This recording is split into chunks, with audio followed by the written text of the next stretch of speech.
did Yeshua say it is more blessed to give than to receive?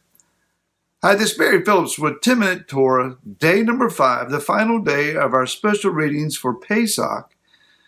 And in conjunction with Shabbat, we're guided by the rabbinical list of readings to go toward the book of Deuteronomy, or Devarim. And the reading includes the beginning of chapter number 15. So let's begin with verse number 1. At the end of every 7 years, you shall make a release of debts, the Shemitah. And this is the word of the release. Every creditor is to release what he has loaned to his neighbor. He does not require it of his neighbor or his brother, because it is called the release of Yahweh.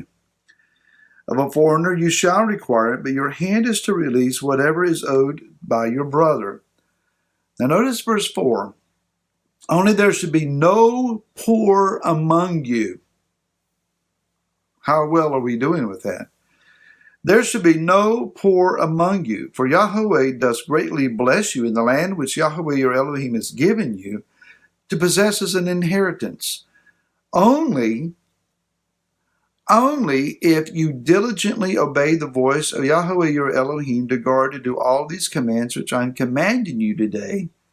For Yahweh your Elohim shall bless you as he promised you, and you shall lend to many nations, but you shall not borrow, and you shall rule over many nations, but they do not rule over you. Now verse 7. When there is a poor man with you, one of your brothers, within any of the gates in the land which Yahweh your Elohim has given you, do not harden your heart nor shut your hand from your poor brother. How do these verses fit with a group of people that are going into the land of milk and honey and are promised an overwhelming blessing and outpouring of agricultural increase? Yah has taken Israel into the land that experiences not only increase, but supernatural increase. The land of Israel, even today, is overly abundant and plentiful in its produce. And a piece of land smaller or about the size of the state of New Jersey here in the U.S., they can grow anything that's grown elsewhere in the world. And I got to tell you, from having eaten of their produce, it is spectacular, not only in color and variety, but also in flavor and in nutrition. It just is. This land is filled with the abundance of houses, cities, and crops that would already have been planted. Israel was going to go in and possess homes that someone else built, reap crops someone else planted, tend to vineyards and orchards that someone else had started. They would have fruit trees, olive trees, vineyards, just waiting for the rightful heirs to come and take possession and take their harvest. Yah's description for Eretz Israel, the land of Israel, is that land flows with milk and honey. The land was to be apportioned out among the families to the various tribes, so that each person would know exactly where they were to live and what plot of land that they were to receive. And there they would work. They would sow and they would tend to their crops. Yah would give the rains in their season. The land would produce its bounty, and they would increase. So much so that supernaturally in the 6th year, that they would have so overwhelming a harvest that they would not sow the land in the 7th year, and that 6-year harvest would carry them over until the planting of the 8th year, or the new 1-year cycle, started. It's called the Shemitah.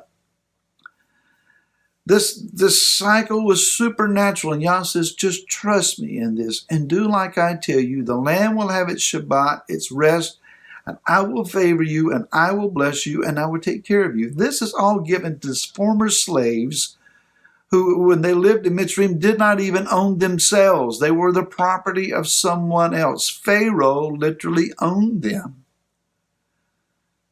So now they are free, and they are going to become landowners, and they have every opportunity to succeed and even to become wealthy. This is all because of an inheritance by covenant that was given to their great ancestor Abraham. Every opportunity for them to inherit, to succeed, is being made available to them.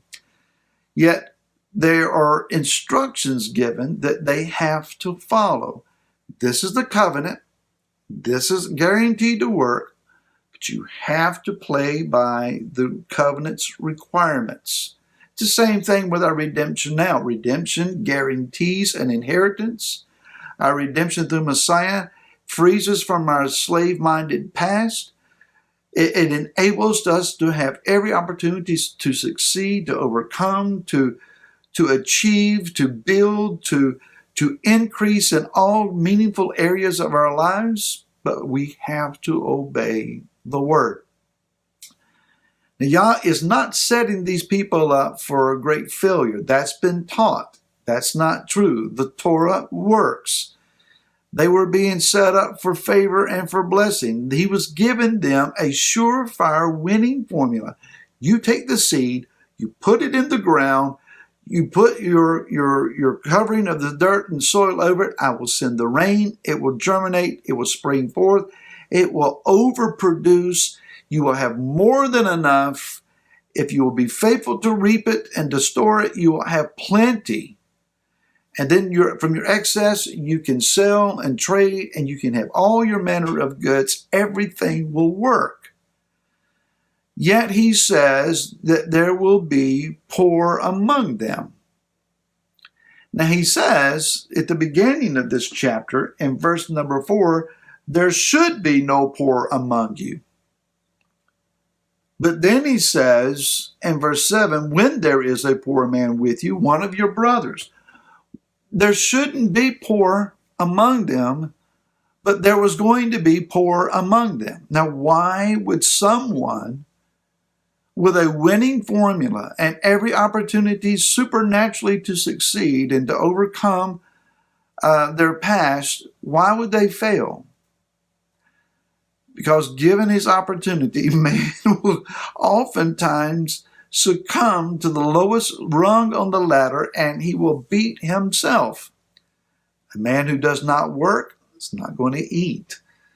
A man that is not faithful to sow or overspends what he receives in harvest. A man that is not wise with his fields. A man that is greedy. A man that is lazy. A man that is slothful. A man that is otherwise occupied.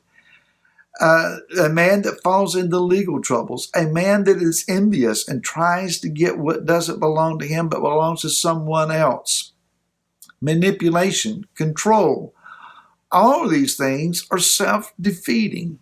They're still self-defeating. Now the word here is, for poor, is abion, and it gives us the idea of the strong one's house works to secure the heir, if you break all the letters down. Those of the house who has strength does the work that will secure the coming of the heir. This is about the giving to those that are in need to raise them up so that they can be prepared for the eventuality of the king or the heir coming to receive us. Yeshua said it's better to give than to receive. Why would he say that? Being in the position to be able to give because you have something to give is better than being in a position where you don't have what you need and you need to receive. I've lived in both worlds, one more often than the other, I'm afraid. And being in that situation where there is lack, you have a great desire to help other people, but you don't have anything to work with. If I don't have the meeting of my need, how can I meet the need of someone else? I don't have anything to give. I can give my time and my prayers and my love and my stand along and work with you support. But the Father wants to bless you, not to accumulate and to hoard away. Your increase is more about giving than spending. Shabbat shalom on that one. May you be favored and blessed as you gather with those that you love. We'll see you again next week.